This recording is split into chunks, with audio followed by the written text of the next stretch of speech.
Om Swastiastu. Terima kasih saya ucapkan kepada Bapak Imade Pradana Adiputra SE SH MSI. Terima kasih juga saya ucapkan kepada Bapak Prof. Dr. Ananta Wikrama Tungga Atmaja SE MSI AK. Terima kasih juga saya ucapkan kepada Ibu Putu Eka Dianita Marfilianti Dewi SST AK MSI serta para audiens yang hadir dalam seminar proposal pada hari ini. Saya Putu Wahyudiantari dengan NIM 1817051098 akan mempresentasikan proposal saya yang berjudul Mengungkap Akuntansi Rumah Tangga dalam Keluarga Sentana Desa Pekraman Kabel-Kabel. Adapun pembahasan dalam presentasi saya kali ini dibagi menjadi 3. Yang pertama, satu bab pendahuluan yang terdiri dari latar belakang, identifikasi masalah, batasan masalah, rumusan masalah, tujuan penelitian, dan manfaat penelitian.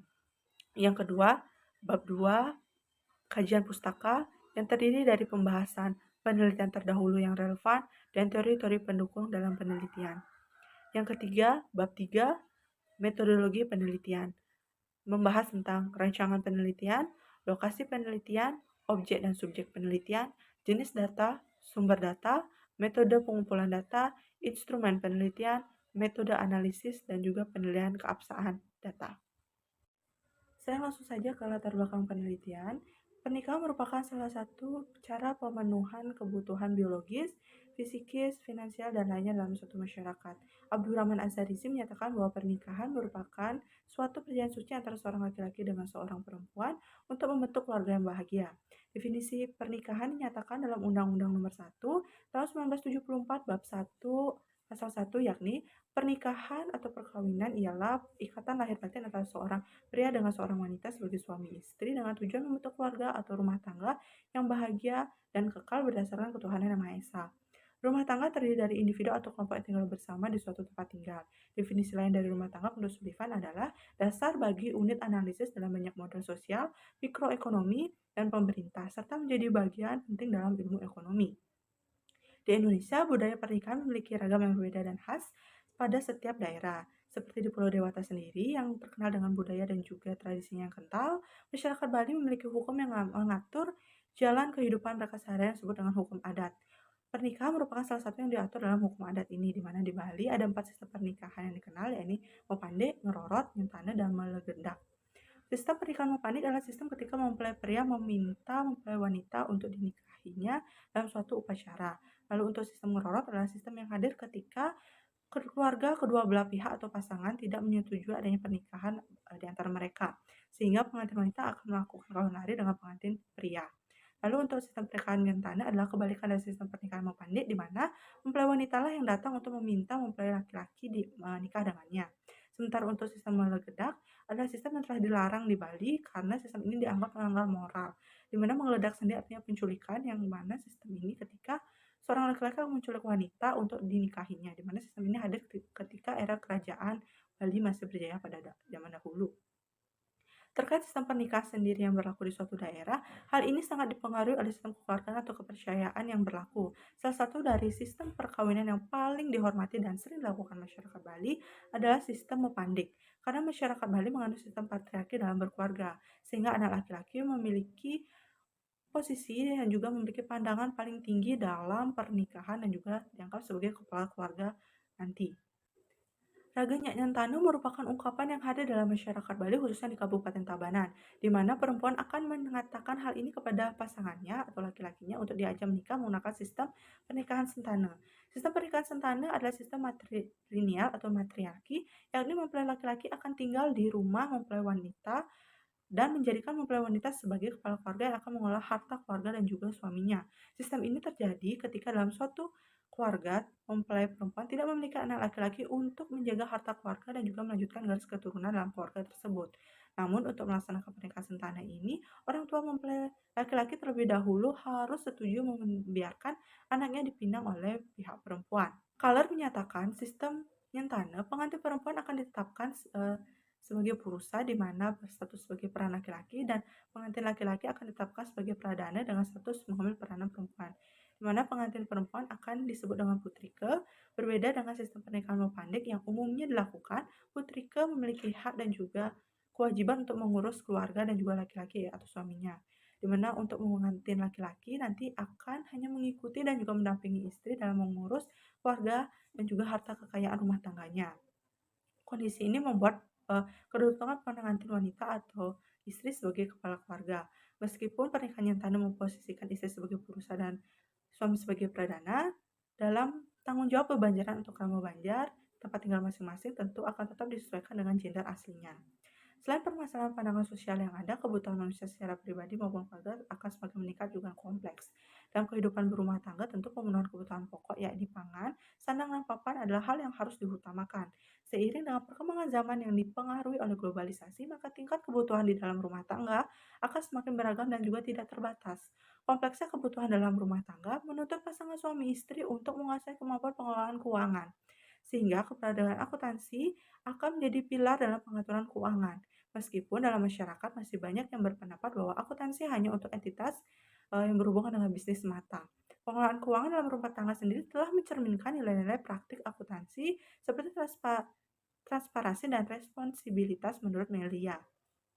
Penelitian terkait akuntansi rumah tangga mungkin tidak, banyak dilakukan seperti bidang akuntansi lainnya. Walau demikian, bahasan terkait akuntansi rumah tangga itu sangat menarik untuk dibahas. Seperti yang dilakukan oleh Yulianti pada tahun 2016 yang melakukan penelitian dengan judul "Akuntansi Rumah Tangga: Studi Fenomenologi pada Akuntan dan Non-Akuntan", menemukan bahwa hanya keluarga yang memiliki latar belakang praktisi akuntansi saja yang melakukan aspek akuntansi seperti penganggaran, pencatatan, pengambilan keputusan, dan perencanaan jangka panjang dalam rumah tangganya. Untuk penelitian lainnya, seperti yang dilakukan oleh Hasmi pada tahun 2019, dengan judul Fenomenologis Penerapan Akuntansi dalam Rumah Tangga pada Guru-Guru SMK Publik Makassar, menemukan bahwa akuntansi rumah tangga penting untuk merencanakan keuangan keluarga agar dapat memanajemen keuangannya dengan baik sesuai dengan kebutuhan rumah tangga. Saat ini di lingkungan rumah tangga, khususnya rumah tangga di Bali yang mengandung sistem patriarki yang membuat sebagian besar keputusan dalam keluarga atas dasar pemikiran suami atau kepala keluarga.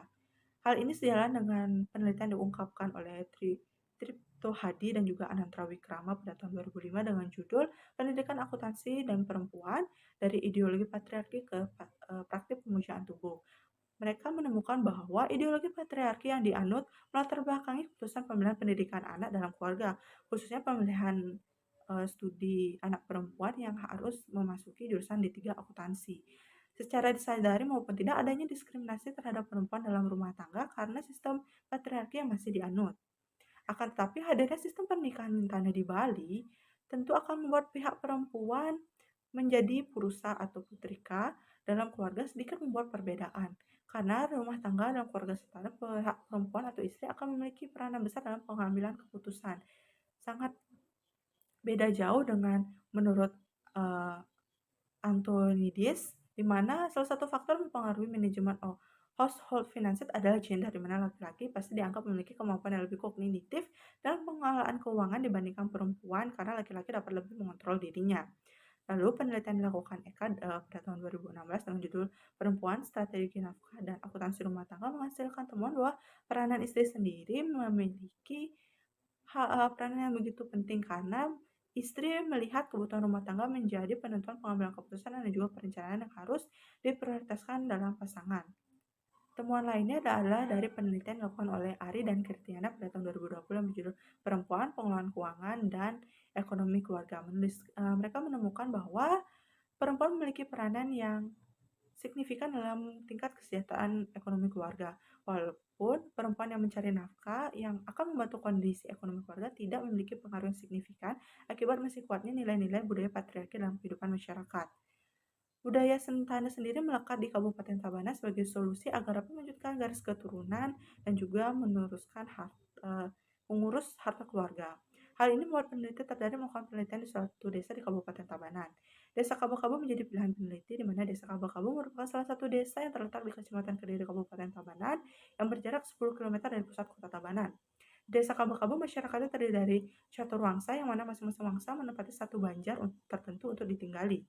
Catur wangsa merupakan suatu sistem pembangunan masyarakat secara konsep garis keturunan dalam keluarga. Selain 4 wangsa dalam satu desa, masyarakat di desa ini adalah masyarakat heterogen, di mana tidak hanya ada suku Bali dan juga agama Hindu, tapi ada juga agama Islam, Kristen, dan juga suku Jawa di desa ini. Sehingga dalam bentuk masyarakat yang seperti ini tentu keluarga sentana menjadi hal yang unik dan juga sering dibahas oleh lingkungan sosial masyarakat. Apalagi dalam menjalankan rumah tangga tentu pasangan sentana akan memiliki perbedaan dengan pasangan keluarga yang melakukan sistem Mapande. Berdasarkan latar belakang yang telah saya jelaskan tadi, dapat diidentifikasi masalah yakni pelaksanaan akuntansi rumah tangga dalam keluarga sentani yang akan berbeda dengan keluarga Mopande ataupun keluarga yang mengerorot. Dikarenakan paham yang dianut itu berbeda, yakni bukanlah paham patriarki, melainkan paham matriarki. Lalu pihak perempuan akan mengambil peranan besar dalam pengambilan keputusan di dalam suatu keluarga. Lalu pembatasan masalah dalam penelitian ini adalah penelitian hanya terfokus pada bagaimana pengungkapan aktivitas akuntansi rumah tangga dalam keluarga sentana, yang mana terdiri dari 4 aktivitas, yaitu pertama penganggaran, kedua pencatatan, ketiga pengambilan keputusan, dan keempat adalah perencanaan keuangan jangka panjang.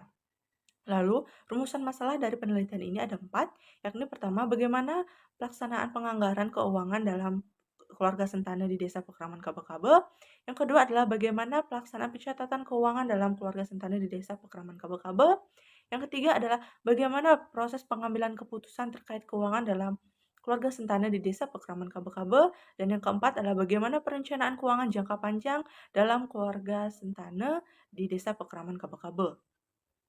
Lalu selanjutnya tujuan dan juga manfaat dari penelitian ini. Tujuannya adalah untuk mengetahui tentang bagaimana pelaksanaan akuntansi rumah tangga dalam keluarga sentana, khususnya di bidang penganggaran, pencatatan keuangan, pengambilan keputusan, dan juga perencanaan keuangan jangka panjang. Lalu berikutnya untuk manfaat, manfaat dibagi menjadi dua, yaitu manfaat secara teoritis dan juga secara praktisi. Manfaat secara teoritis adalah hasil penelitian ini diharapkan menjadi sumbangan pemikiran dan juga memperkaya wawasan pengetahuan dalam bidang akuntansi, terutama sebagai salah satu sumber referensi dalam mengembangkan penelitian-penelitian lainnya terkait akuntansi rumah tangga yang ada dalam suatu keluarga. Lalu secara manfaat secara praktisi ada 3, yakni manfaat bagi peneliti, alma mater, dan juga masyarakat. Manfaat praktisi bagi peneliti adalah hasil penelitian ini diharapkan dapat menambah pengalaman serta juga pemahaman peneliti dalam melakukan penelitian terkait ilmu akuntansi yang dipelajari. Selain itu juga peneliti juga dapat menggali konsep akuntansi dalam suatu keluarga lebih mendalam lagi. Lalu, manfaat praktisi bagi alma mater adalah hasil penelitian ini diharapkan dapat memberikan sumber referensi untuk penelitian-penelitian selanjutnya, serta dapat memberikan informasi tambahan mengenai pelaksanaan akuntansi dalam suatu keluarga, khususnya keluarga sentana yang ada di Bali. Lalu berikutnya adalah manfaat secara praktisi bagi masyarakat. Hasil penelitian ini diharapkan dapat menjadi referensi dalam menambah ilmu pengetahuan mengenai akuntansi yang dilaksanakan dalam suatu keluarga, sehingga ilmu akuntansi tidak hanya dipandang sebagai ilmu untuk sektor bisnis semata, tetapi juga sebagai ilmu dasar pengelolaan keuangan dalam lingkup yang lebih kecil yakni keluarga. Selanjutnya saya akan membahas bab 2 tentang kajian penelitian, di mana kajian penelitian ini akan dibagi menjadi 2 bahasan. Yang pertama tentang penelitian yang relevan dan juga kajian teoritis. Untuk penelitian yang relevan, di sini saya menggunakan 3 penelitian. Penelitian pertama milik dari Imam Wahyudi pada tahun 2021 dengan judul Everyday Life of Accounting Disclosure, Exploring Home Accountant Practicing in Indonesia, di mana dari hasil penelitian beliau menunjukkan bahwa akuntansi memiliki peranan privasi dalam rumah tangga, di mana penganggaran, pencatatan, dan pengambilan keputusan memiliki perannya masing-masing. Mayoritas narasumber dalam penelitian beliau menunjukkan bahwa mereka memelihara dan juga menyimpan catatan keuangan rumah tangganya secara informal dan tidak menyiapkan posisi keuangan, hanya penekanan pada pengelolaan uang tunai. Selain itu, terdapat permasalahan terkait bagaimana perspektif teknik akuntansi dan juga rasionalitas dalam pengambilan keputusan di dalam keluarga mengenai keuangan.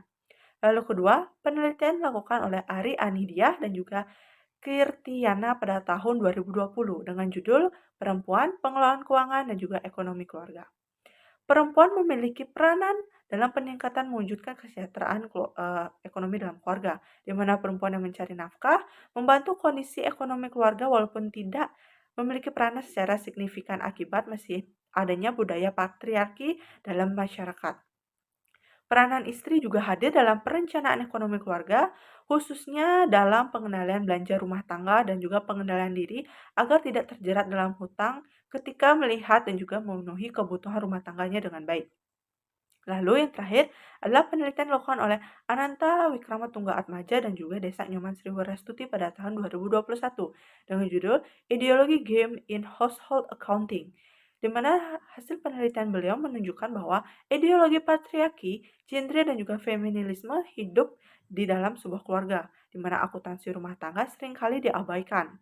Karena ini, akuntansi rumah tangga dianggap sebagai tanggung jawab perempuan saja dan tidak perlu dibakukan maupun juga dikembangkan. Mengingat akuntansi rumah tangga dapat memperkuat peranan perempuan dalam pengelolaan keuangan hingga kesetaraan gender dalam keluarga bisa terwujud. Lalu untuk kajian teoritis, di sini saya menggunakan 3 teori, yang mana pertama adalah teori prospek teori, yang kedua adalah mental accounting teori, dan juga akuntansi rumah tangga. Prospek teori. Prospek teori dikembangkan oleh Daniel Kahneman dan juga Amos Tversky pada awal tahun 1980-an, di mana teori ini dasarnya mencakup dua disiplin ilmu yang merupakan ilmu psikologi dan juga ilmu ekonomi, atau disingkat psikoekonomi, yang merupakan suatu analisis perilaku seseorang dalam mengambil keputusan ekonomi di antara dua pilihan.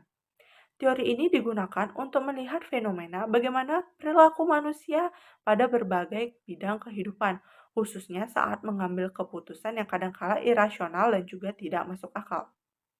Teori prospek muncul dalam penelitian yang dilakukan oleh Kahneman dan juga Tversky terhadap perilaku manusia yang dianggap aneh dan juga kontradiktif dalam mengambil suatu keputusan, di mana subjek penelitian yang beliau lakukan diberikan pilihan yang sama namun formalisasi secara berbeda, sehingga hasilnya menunjukkan dua perilaku yang berbeda. Kahneman dan Tversky menyebutkan adanya perilaku risk aversion dan juga risk seeking behavior, di mana ketika dalam kondisi loss atau merugi, individu cenderung berani menanggung risiko. Inilah yang disebut dengan risk seeking. Sedangkan dalam kondisi untung ataupun gain, individu cenderung bersifat menghindari risiko. Inilah yang disebut dengan risiko aversion behavior. Contoh ilustrasi dari penelitian ini adalah kondisi yang dimana ada kondisi A dan juga kondisi B. Kondisi A menerima hadiah dari paman seminggu sekali berupa uang sebesar 100.000. Sementara di kondisi B, menerima uang dari orang tua sebulan sekali sebesar 400.000. Mayoritas individu akan memilih kondisi A karena keuntungan tersebut diberikan dalam jumlah kecil tetapi rutin dibandingkan satu waktu dalam jumlah yang sama. Sehingga teori prospek ini akan sejalan dengan mental accounting teori yang terfokus pada bagaimana individu mengategorikan, menyikapi, dan mengevaluasi kondisi berdasarkan pada keuntungan atau kerugian, gain or loss. Berikutnya, mental accounting teori.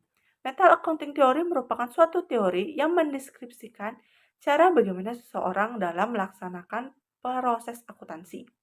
Menurut Taylor, pada tahun 1985, mental accounting adalah rangkaian kognitif yang dipakai individu maupun rumah tangga dalam membuat kategori dan mengevaluasi kegiatan finansialnya. Mental accounting sepenuhnya dipengaruhi oleh prospek teori, karena seseorang akan menyikapi dan melakukan evaluasi situasi saat menemukan situasi yang menghasilkan dua ataupun lebih kemungkinan, di mana individu akan menentukan tingkat utilitas yang berbeda yang akan mempengaruhi tingkat konsumsi mereka. Lalu berikutnya, akuntansi rumah tangga.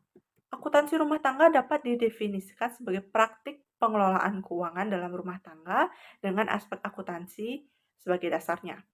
Dalam praktiknya, akuntansi rumah tangga ditentukan dalam kehidupan berupa penganggaran, pencatatan, pengambilan keputusan, dan juga perencanaan keuangan jangka panjang. Mengontrol dan juga mengelola sumber keuangan di rumah menjadi sentral dan penting untuk sebuah keluarga dalam memahami ekonomi rumah tangganya, di mana nanti ekonomi rumah tangga, peran gender, dan juga distribusi kekuasaan antar pasangan menjadi hal-hal yang akan diperhatikan. Lalu untuk 4 kegiatan yang saya sebutkan tadi, di mana ada penganggaran dalam keluarga, penganggaran dalam rumah tangga akan membantu dalam memilah alokasi pengeluaran seperti untuk menentukan kebutuhan dapur, kebutuhan anak, tabungan, dana darurat, dan lainnya sehingga mampu menghindari hutang. Lalu untuk pencatatan, keluarga akan melakukan pencatatan agar dapat mengetahui besaran anggaran yang dikeluarkan dalam keluarga setiap hari, minggu, dan juga bulannya, sehingga setiap anggota keluarga dapat meminimalisir pengeluaran setiap kebutuhan yang mereka lakukan. Lalu berikutnya pengambilan keputusan. Peranan dalam pengambilan keputusan keuangan menjadi suatu investasi yang sangat besar baik dari sisi jangka panjang maupun jangka pendek. Karena setiap keputusan yang akan diambil oleh suatu keluarga dan juga itu akan berdasarkan pada setiap kegiatan pembiayaan dan juga pembelian dalam rumah tangga sebagai dasarnya. Lalu untuk perencanaan keuangan jangka panjang, perencanaan keuangan jangka panjang adalah bentuk persiapan akan kehidupan di masa depan. Bagi pasangan baru maupun pasangan lama dalam suatu keluarga, mereka akan memerlukan yang namanya pertimbangan secara matang untuk memenuhi kebutuhan yang harus diutamakan terlebih dahulu, dan juga mempertimbangkan bagaimana mereka harus menyusun keuangan untuk persiapan di masa depan. Selanjutnya bab 3 metodologi penelitian. Penelitian ini menggunakan rancangan penelitian kualitatif yang bertujuan meneliti fenomena, keadaan, dan fakta yang ada, serta menyajikan data sesuai kondisi yang terjadi pada lingkungan masyarakat yang diteliti. Hasil dari penelitian kualitatif tidaklah berasal dari data berbentuk angka, melainkan narasi, cerita, dan juga deskripsi yang disampaikan oleh narasumber. Lokasi penelitian terletak di Desa Pakraman Kabel-Kabel, Kecamatan Kediri, Kabupaten Tabanan. Desa Kabel-Kabel berjarak 10 km dari pusat kota Tabanan. Alasan peneliti menggunakan desa ini sebagai tempat penelitian, dikarenakan masyarakat desa ini terdiri dari catur wangsa. Masing-masing wangsa memiliki wilayah komplek tempat tinggal yang berbeda dalam satu banjar di satu desa.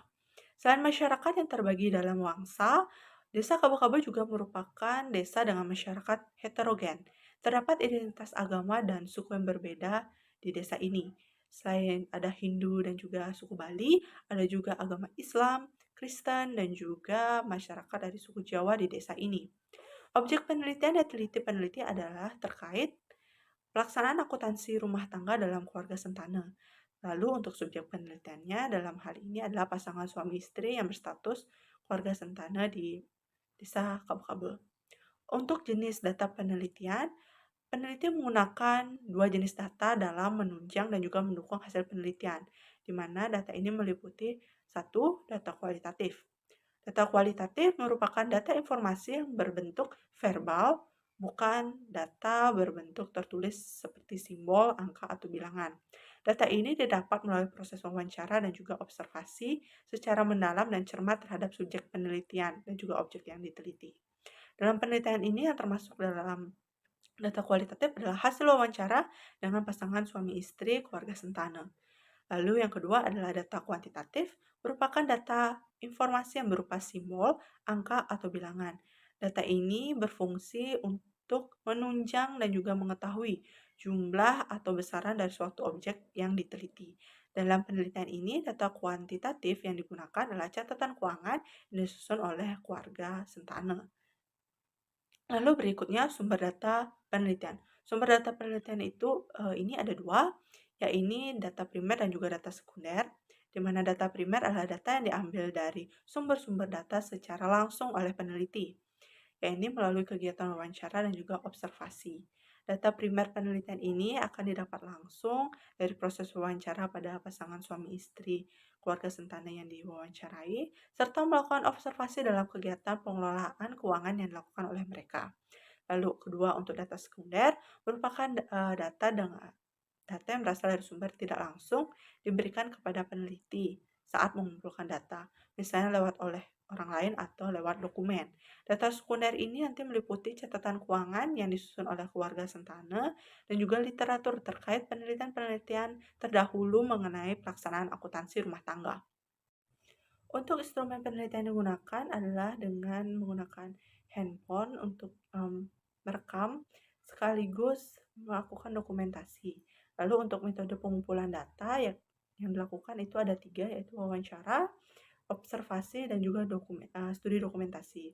1, wawancara. Wawancara merupakan percakapan antara dua pihak, yakni antara peneliti dan juga informan atau narasumber. Pada tahapan ini peneliti akan menggali informasi secara mendalam kepada informan atau narasumber melalui pertanyaan-pertanyaan yang dilontarkan. Yang kedua adalah observasi. Observasi merupakan kegiatan mengamati situasi, kondisi, dan fenomena yang terjadi dalam lokasi penelitian. Pada tahapan ini, peneliti akan mengamati bagaimana kejadian, kebiasaan, dan perilaku dari pasangan suami istri dalam keluarga Sentana ketika melakukan pelaksanaan akuntansi dalam keluarganya. Lalu yang terakhir adalah studi dokumentasi. Studi dokumentasi yakni merupakan catatan peristiwa yang sudah berlalu, di mana dokumentasi bisa berbentuk gambar, tulisan, atau karya monumental. Dalam tahapan ini, peneliti akan melakukan dokumentasi selama kegiatan penelitian berlangsung. Lalu berikutnya adalah terkait teknik analisis data. Teknik analisis data meliputi beberapa tahapan seperti yang disebutkan oleh Mills dan Hubers, yakni yang pertama, tahap pengumpulan data. Pada tahap ini, proses memasuki lingkungan penelitian dan melakukan pengumpulan data penelitian oleh peneliti. Yang kedua adalah tahap reduksi data, yang merupakan suatu proses pemilihan, pemusatan perhatian pada penyederhanaan, pengabstrakan, dan juga transformasi data yang muncul dari catatan tertulis di lapangan maupun hasil wawancara dan observasi singkat dilakukan oleh peneliti.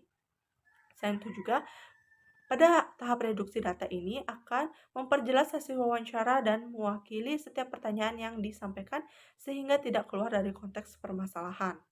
Lalu berikutnya adalah penyajian data. Pada tahap penyajian data, penyajian informasi untuk memberikan kemungkinan adanya penarikan kesimpulan dan juga pengambilan tindakan.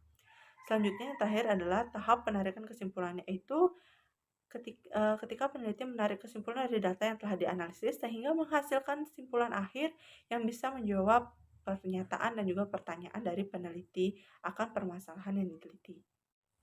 Selanjutnya adalah keabsahan data. Keabsahan data merupakan proses melihat derajat kebenaran dan kepercayaan terhadap hasil penelitian yang dilakukan dengan standar tertentu. Dalam penelitian ini, keabsahan data penelitian dilakukan melalui triangulasi dengan sumber. Ada 4 kriteria yang dapat digunakan dalam mengukur keabsahan data, yakni 1. Kepercayaan atau credibility. Uji kepercayaan dilakukan terhadap data hasil penelitian yang diperoleh agar hasil penelitian tidak diragukan sebagai suatu karya ilmiah. Menurut Molan, ada beberapa kriteria dalam menguji kepercayaan, yakni 1. Memperpanjang masa keikutsertaan peneliti di lapangan. Yang kedua, ketekunan peneliti dalam mengecek data yang diperoleh. Yang ketiga, triangulasi data, yakni teknik pemeriksaan keabsahan data dengan memanfaatkan sesuatu yang lain. Dan yang terakhir adalah pengecekan sejawat, yaitu mendiskusikan hasil sementara kepada rekan-rekan atau pembimbing.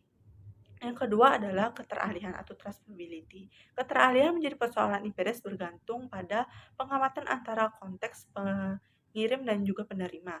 Seorang peneliti perlu mencari dan mengumpulkan data kejadian dalam konteks yang sama untuk melakukan pengalihan tersebut.